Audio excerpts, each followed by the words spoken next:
in the previous Congress, at this point, had the Congress run by the Democrat majority passed any individual appropriations bills? 6. Any individual standalone appropriations bills, Mr. Westerman?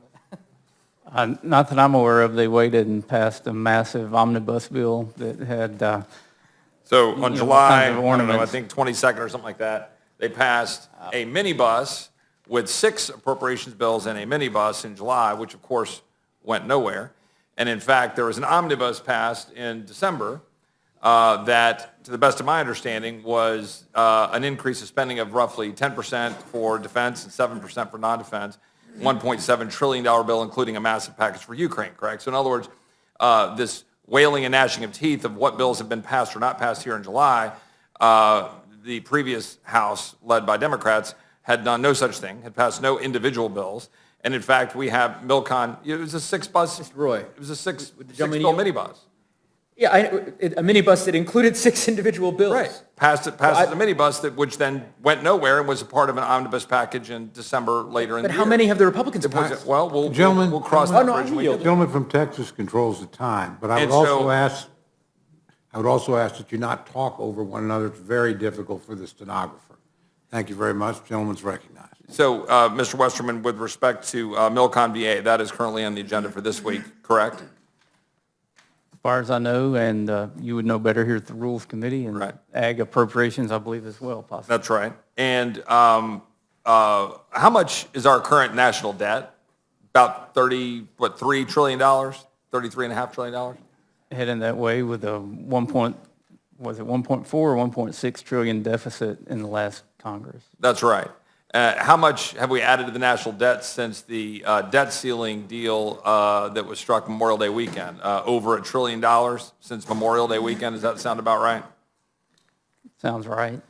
So would you not agree then, with respect to the questions being asked about which appropriation bills have been passed or not, that it is important for the United States House of Representatives to be trying to find a way to stop the burgeoning debt crisis that we've seen imploding on the American people over the last, in time memoriam? I would agree to that, too. Another question with respect to power around the world and electricity. Would the gentleman agree, because I know one of the issues, I'm going to get to this with respect to the Congressional Review Act, that upwards of just shy of 1 billion people throughout the world lack electricity? Upwards of 3.5 billion people lack reliable electricity. Does that sound about right to you based on your experience? It does, and there's an insatiable appetite for it, and we're seeing an exponential growth rate in the consumption of energy from all forms, including coal, oil, and gas. Correct. And with respect to the strength of this country, are we not one of the largest exporters, if not restricted by regulation and interference from the government? Are we not one of the largest exporters of liquefied natural gas?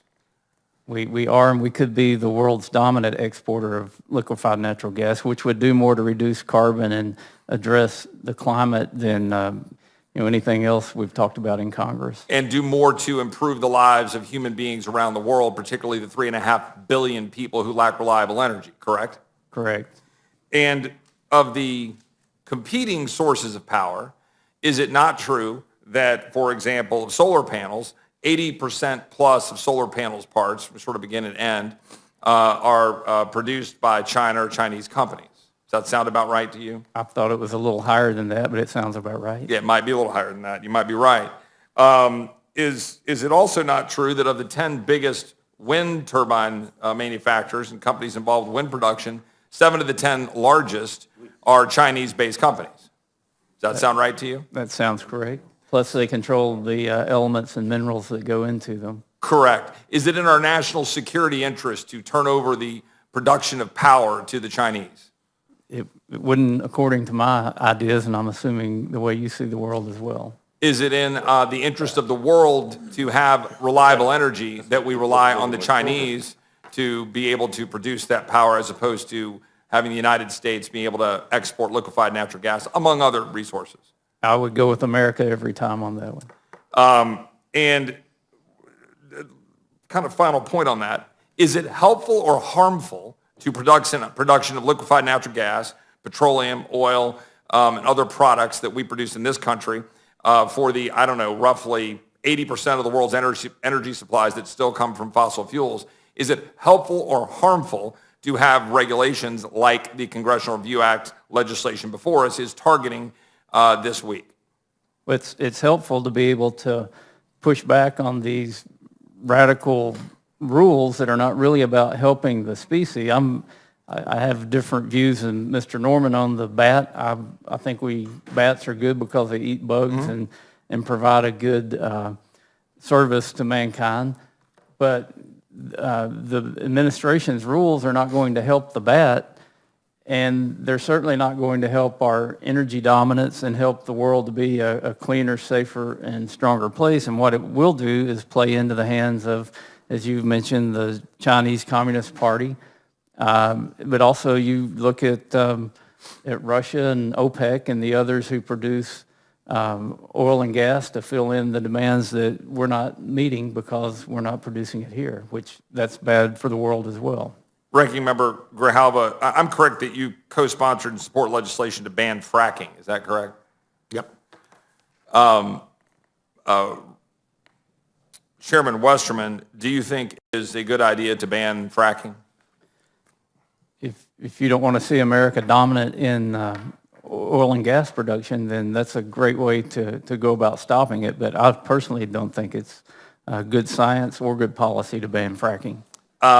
Is it a coincidence, Chairman Westerman, that the 5 states covered by President Biden's action with respect to the lesser prairie chicken, Texas, New Mexico, Oklahoma, Kansas, and Colorado, account for about 60% of the U.S. crude oil production? Is that a coincidence?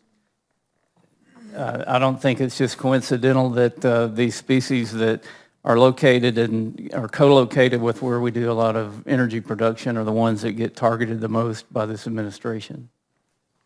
Thank you. I yield back to the chairman. Mr. Chairman? Gentleman is recognized. On the question, I said yes, but the explanation is this to the gentleman. The legislation I supported dealing with frack was about full disclosure. What is being injected, communities need to know. The consequences of fracking and not knowing what chemicals, what substances are being used as part of that process because it's considered proprietary, because of it's a private industry. The issue was about full disclosure so that communities can have the right to know and have the right to ask for mitigation and consultation on those issues. That was it, and it continues to be it. And that continues to be, on the fracking issue, a particular spot in which many communities feel that they don't know what is being pumped into the ground around their communities, well, how it's affecting aquifers, how it's affecting other the stability of land itself, and the right to know, and requiring private companies to disclose, I think is a fair ask. Well, then just quickly reclaiming my time, I would just note that the bill in question is called the Fracking Ban Act. But my point really is that it is imperative for our national security and for the well-being of the American people and the well-being of people around the world that we have energy for human flourishing. And the ability for us to produce gas, produce liquefied natural gas, export it around the world is better for our national security and better for people around the world and for human flourishing, including gas that is produced by fracking. I would also note there's significant research continuing to mount about the negative consequences, the negative impacts of the use of solar panels, the negative impacts of the use of wind turbines. I say that as Texas, which has significant numbers of both. But we should be producing energy how the market demands. And I believe that this Congressional Review Act is important for ensuring that we can continue to do that, and I'd yield back.